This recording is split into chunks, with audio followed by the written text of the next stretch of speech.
En esta ocasión vamos a hablar de estado epiléptico. Las convulsiones representan un motivo de consulta habitual en los servicios de urgencias y su perpetuación en el tiempo, conocido como estado epiléptico, constituye la emergencia neurológica más común en los niños, ya que de persistir conllevan un riesgo de complicaciones y secuelas potencialmente graves en el tiempo. Para comprender mejor este tema, primero vamos a situarnos en las dos principales definiciones. Primero vamos a definir lo que es una convulsión, que es la aparición transitoria de signos y síntomas debido a actividad neuronal excesiva o sincrónica anormal en el cerebro. Generalmente estas son breves y por definición son autolimitadas. Ahora, el estado epiléptico es la situación que resulta del fallo de los mecanismos que son responsables de finalizar una crisis epiléptica o de los mecanismos que conducen al inicio de la convulsión.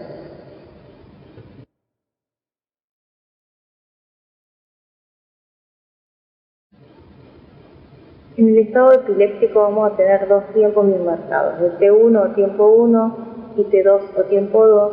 El T1 es el momento en el que debe iniciarse el tratamiento para las convulsiones y el T2 nos marca el potencial daño neuronal o alteración autoperpetuante que pueden tener las redes neuronales, y esto nos va a indicar que el estado epiléptico debe controlarse con anterioridad. Estos tiempos van a ser distintos según los distintos tipos de estados epilépticos. Por ejemplo, el más frecuente, que el estado epiléptico tónico clónico generalizado, el tiempo 1, o sea, el momento en el que debe iniciarse el tratamiento, es a los 5 minutos de comenzada la crisis, y el T2, donde ya nos está hablando de un posible daño neuronal, comienza a los 30 minutos. Los estados epilépticos a su vez se dividen en etapas.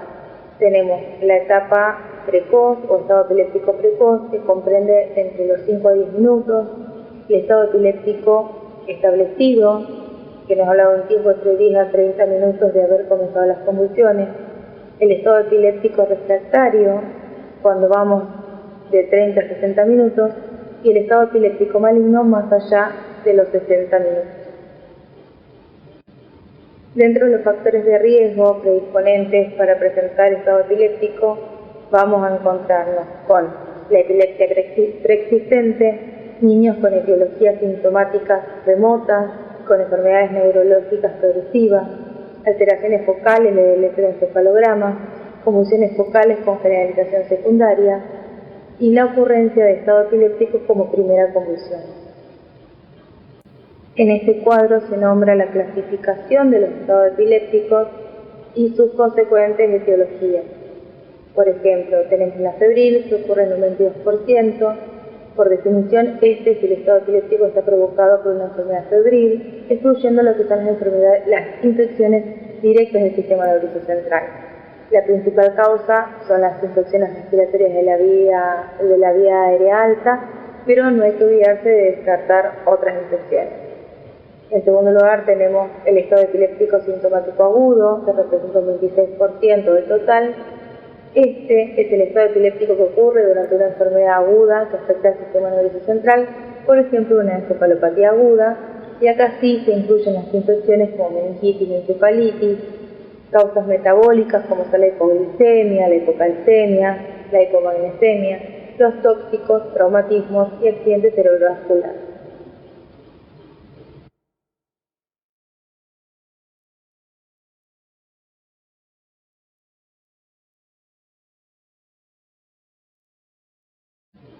Como dijimos al principio, el estado epiléptico es la emergencia neurológica más frecuente en la edad pediátrica. Para esto es muy importante conocer el protocolo terapéutico de este estado epiléptico. En un estadio inicial, que son los primeros 5 minutos, hay que identificar la duración del episodio, implementar la medida de seguridad, siempre la evaluación primaria que comprende el ABC, un interrogatorio familiares o al médico que lo deriva, porque muchas veces estos chicos van a estar recibidos en la guardia por médicos derivantes. Hay que recabar el peso, ahí se aclara MATRAP. ¿Por qué? Porque muchas veces los papás no conocen el peso y el MATRAP es una cinta métrica donde está dividida en diferentes edades se estira sobre el paciente y según la longitud del paciente, esas tiras, esas tablas de medida calculan un peso estimativo del niño. Es una herramienta que se utiliza mucho en la emergencia. Hay que cronometrar el inicio de la atención, ¿sí? Si yo sé que a las 18 horas puntualmente comienzo el pasaje de medicación, alguien del equipo tratante tiene que estar pendiente del horario que se indica esa medicación. Y hay que registrar cada intervención farmacológica que uno hace sobre estos pacientes. Recuerden siempre el ABC, si vamos a iniciar por el ABC. En una primera instancia vamos a valorar la vía aérea y la ventilación. Para eso vamos a hacer monitoreo y saturometría continua. Vamos a posicionar al paciente en posición supina, realizar maniobras de apertura de la vía aérea. Vamos a administrar oxígeno al 100% con máscara con reservorio de no reinhalación.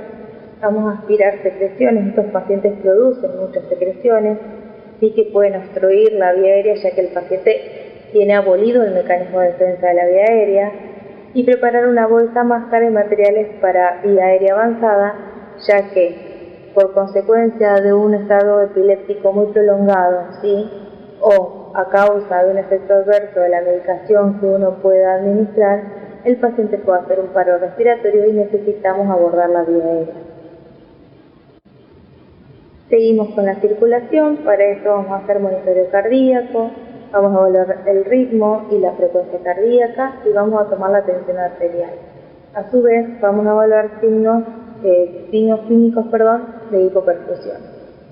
Seguimos con el punto D, donde vamos a evaluar las pupilas, signos de hipertensión endocraniana, vamos a controlar la glucemia capilar, ya que muchas veces estos estados epilépticos pueden ser secundarios a hipoglicemia y el tratamiento, además del tratamiento de la convulsión, el tratamiento es corregir esta hipoglicemia. Y vamos a hacer la exposición del paciente, lo vamos a desvestir, lo vamos a inspeccionar en forma rápida, ya que el paciente se encuentra convulsivando, y vamos a administrar antitérmicos en el caso que el paciente tuviera fiebre. A partir de ahora vamos a detallar las fases del tratamiento del estado epiléptico, ¿sí? Tenemos una primera fase que se va a iniciar a los 5 minutos, si recuerden que esto sería equivalente al T1 o tiempo 1, ¿sí?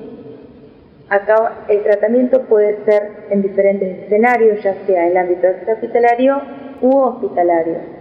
En el extrahospitalario, como puede ser por ejemplo en un centro de salud donde contamos con pocas herramientas, contamos con drogas para un manejo inicial hasta una posterior derivación a un centro mayor complejidad. Vamos a utilizar por ejemplo el diazepam endorrectal, podemos utilizar lorazepam sublingual, midazolam intranasal, ¿sí? Si la convulsión persiste luego de 5 minutos, se hace una segunda dosis de estas benzodiazepinas y se hace la que se aplicó en primera instancia. En el caso del ambiente hospitalario, acá ya podemos acceder a una vía endovenosa, vamos a pasar lorazepam endovenoso y en el mismo caso que el anterior, de persistir la crisis, más allá de los 5 minutos, vamos a repetir la dosis de lorazepam. En la segunda fase, que es el estado epiléptico establecido, que comprende el tiempo entre los 10 y los 30 minutos de haber iniciado el estado epiléptico, acá es el tiempo ya de administrar fármacos de segunda línea. En nuestro medio contamos con levetiracetam y difenilidantoína. El ácido valproico todavía no ha llegado a nuestro país.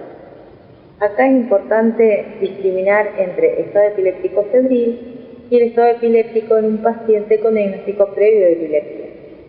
A los 6 minutos de haber administrado esta medicación hay que reevaluar al paciente. De persistir el niño con convulsiones hay que elegir otro fármaco de segunda línea. Con esto quiero decir que si elegimos en primera instancia comenzar con levetiracetam, si el niño persiste con convulsiones tenemos que pasar a administrar difenilidantoína. En el caso de haber comenzado con difenilidantoína, de persistir con convulsiones, hay que aplicar levetiracetam. Luego de 10 minutos de haber administrado la segunda droga de la segunda fase, se reevalúa y si el paciente sigue convulsivando, ya estamos hablando de tercera fase, ¿sí? que se define como estado epiléptico refractario, que va de los 30 a los 70 minutos. Estos pacientes ya tienen criterio de ingreso a unidades de cuidados intensivos pediátricos y se administran ya tratamiento de tercera línea, como ser goteo de midazolam, thiopental o ketamina. Esto es solo de manejo de terapia intensiva. Más allá de los 60 minutos de haber comenzado con el estado epiléptico, si el niño continúa convulsivando, ya hablamos de estado epiléptico en cuarta fase o superrefractario. Estos pacientes ya se encuentran en terapia y tenemos como tratamiento farmacológico para esta etapa el fenobarbital, la lacosamida, terapia cetogénica, el cannabidiol y control y monitoreo y tratamientos avanzados en terapia intensiva. Este cuadro es un resumen de las etapas referidas previamente.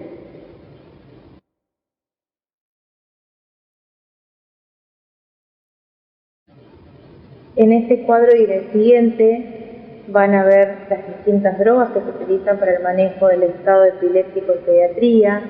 Acá se les informa lo que son las vías de administración, las dosis máximas, cómo son las presentaciones, para que ustedes puedan tenerlas al momento de administrar.